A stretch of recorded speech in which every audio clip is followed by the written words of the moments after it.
जानकारी आपकी TV screen पर। यूपी चुनाव के तीसरे चरण की वोटिंग भी जारी है। जी हां, न केवल हम आपको पंजाब के बारे में बता रहे हैं, उत्तर प्रदेश जो सियासी लिहाज से बहुत महत्वपूर्ण है सभी राजनीतिक दलों के लिए, क्षेत्रीय दलों के लिए भी और राष्ट्रीय दलों के लिए भी। आप समझ गए हैं कि हम किस संदर्भ में बात कर रहे हैं। तो यूपी चुनाव के तीसरे चरण की वोटिंग भी शुरू हो गई है। 16 जिलों की 59 सीटों के लिए वोटिंग चल रही है और ये 59 सीटें भी बेहद महत्वपूर्ण है। तो अब हम उत्तर प्रदेश के संदर्भ में बात कर रहे हैं, यहां पर एक एनालिसिस भी निकल के सामने आया है। तो यूपी में तीसरे फेज में 16 जिलों की 59 सीटों पर वोटिंग चल रही है। पिछले 3 चुनाव का ट्रेंड यही कहता है कि इन सीटों के वोटर जिस पार्टी के साथ गए, लखनऊ की कुर्सी पर वही काबिज हुआ।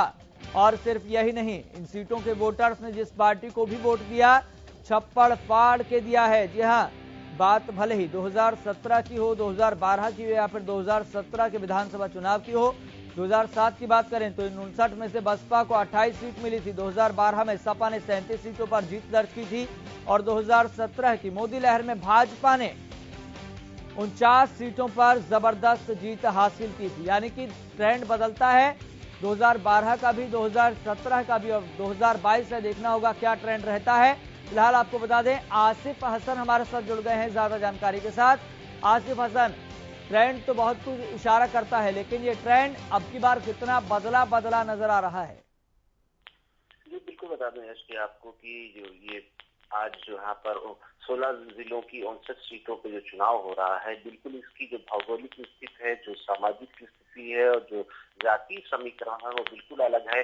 जैसा कि आपने दर्शकों को बताया कि हर बार यहाँ पर हर 5 साल में ट्रेंड बदलता है। अगर हम बात अभी 2017 की करें तो 59 सीटों में से 49 सीटें भारतीय जनता पार्टी ने वहां से हासिल की थी। एक बहुत बड़ा नंबर था और पूरी तरह से दूसरी पार्टियों को पस्त कर दिया था। मोदी लहर थी, तमाम फैक्टर वहां पे काम कर रहे थे, लेकिन 5 साल का वक्त गुजर चुका है और उसके बाद तमाम फैक्टर यहाँ पे काम आएंगे। और आपको बता दूं मैं कि ये जो है इस 3 इलाकों को मिलाकर ये यहाँ पर वोटिंग आज होनी है।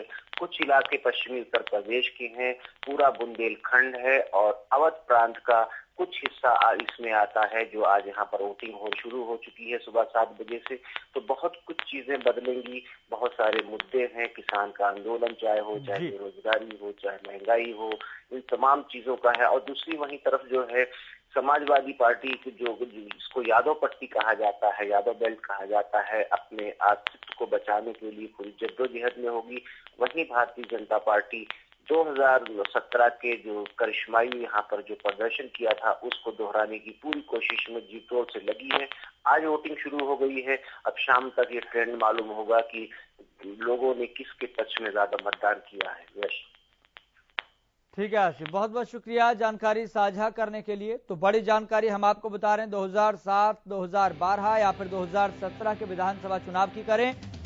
2012 में सपा ने 37 सीटों पर जीत दर्ज की थी, जबकि 2017 की मोदी लहर में भारतीय जनता पार्टी ने 59 सीटों में से 49 सीटों पर जबरदस्त जीत हासिल की थी।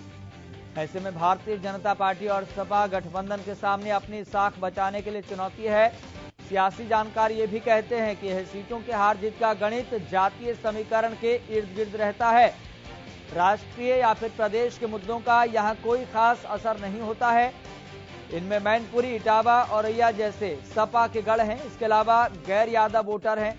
यह गैर यादव वोटर जिधर गया, जीत का सेहरा उसी पार्टी के सिर में बंधता है, ये बात देखी जाती है।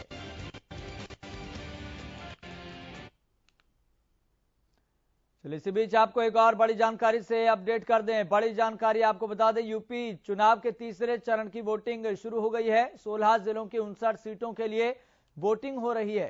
तो सुबह 7 से लेकर शाम 6 बजे तक वोटिंग होगी, लेकिन देखना होगा कि आखिर कितने प्रतिशत तक ये वोटिंग परसेंटेज रहता है और वोटिंग पैटर्न क्या रहता है, वोटिंग ट्रेंड क्या रहता है। लेकिन जो सियासी जानकार हैं वो तो ये मानते हैं कि ये जो मुद्दे हैं वो जातीय समीकरण के इर्द गिर्द ही रहते हैं। इसमें मैनपुरी है, इटावा है, औरैया है जैसे सपा के गढ़ हैं और इसके अलावा गैर यादव वोटर भी हैं।